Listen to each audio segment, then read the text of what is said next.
ভাই ও বোনেরা, আপনারা জানেন 5ই আগস্টের পরে ছাত্র জনতা সারা দেশে ট্রাফিক পরিচালনা করেছে, সারা দেশে তারা নগর চালিয়েছে, বন্দর চালিয়েছে, গ্রামে গঞ্জে বিভিন্ন দায়িত্ব পালন করেছে। সেই সময় আমাদেরকে কি বলা হয়েছিল? আমাদেরকে বলা হয়েছে আপনারা ঘরে চলে যান, পুলিশ আবার অ্যাক্টিভ হবে। আমরা ছাত্র জনতা সুন্দর মতো ঘরে চলে গেছি, আমরা তাদেরকে বিশ্বাস করেছি। তারপরে আমরা কি দেখতে পেলাম? আইন শৃঙ্খলা পরিস্থিতির অবনতি হতে দেখলাম। আমরা দেখলাম সুনির্দিষ্ট একটা দলের বিরুদ্ধে, আমরা দেখলাম সুনির্দিষ্ট বৃহৎ দলের বিরুদ্ধে এই সরকার কোন পদক্ষেপ নিতে ব্যর্থ হয়েছে, বারবার ব্যর্থ হয়েছে। সেই ঘটনার সূত্রপাত ধরেই আজকে নৃশংস হত্যাকাণ্ড হয়েছে 2 দিন আগে ঢাকার মিটফোর্ডে। চাঁদার উপর ভিত্তি করে একজন ব্যক্তিকে মেরে ফেলা হয়েছে, উলঙ্গ করে পিটায়া তার মাথায় পাথর মেরে তাকে মেরে ফেলা হয়েছে, তার লাশের উপর দাঁড়ায় নাচা হয়েছে। এইটা কি কোনো মানুষের কাজ হতে পারে? এদের কাছে কি আমরা জনগণকে ক্ষমতা ছেড়ে দিতে পারি? জনগণের শাসন করার ভার এদের উপর ছেড়ে দিতে পারি? আমরা এদের উপর এই ক্ষমতা ছেড়ে দিতে পারি না। এই বাংলাদেশ দেখার জন্য আমরা আমাদের বুকের তাজা রক্ত দিয়ে জুলাই আগস্টে আন্দোলন করি নাই।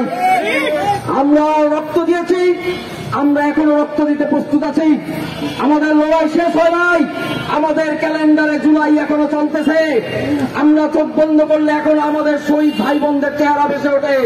আমরা চারপাশে হাঁটলে এখনো হাত নাই, পা নাই, চোখ হারানো ভাই বোনদেরকে দেখতে পাই।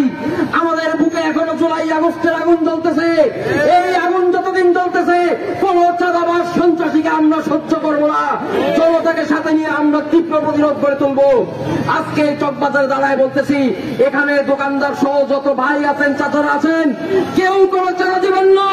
কোন চাঁদাবাজ আপনাদের কাছে গেলে আমাদের কাছে আসতে বলবেন, তাকে আমাদের কাছে এসে বুঝে নিতে হবে কোন চাঁদা তারা বাংলাদেশের মানুষের কাছ থেকে চায়, কিসের অধিকারে চায়, কিসের অধিকারে তাদেরকে চাঁদা দিতে হবে। তাদেরকে আমাদের কাছে পাঠাবেন, আমাদের কাছে এসে তাদেরকে জবাব দিতে হবে। কেউ কোনো চাঁদা দিবেন না, কোন সন্ত্রাসীকে ভয় পাবেন না।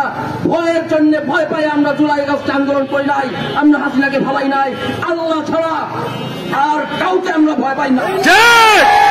আপনাদের সকলকে নিয়ে এই পুরাতন ঢাকার, ঐতিহ্যময় পুরাতন ঢাকার পাড়া মহল্লায় সবকারের চাঁদাবাজ সন্ত্রাসীদের বিরুদ্ধে আমরা আন্দোলন করে তুলব। আমরা দেখব সন্ত্রাসীদের বুকে কত জোর আছে। আর যারা ন্যায়ের পথে লড়ায়, আর যারা হকের পথে লড়ে, যারা সত্যের পথে লড়ে, তাদের শক্তি কতটুকু। অস্ত্রের শক্তি বেশি নাকি ছাত্র জনতার ন্যায়ের শক্তি বেশি, আমরা সেটা দেখব।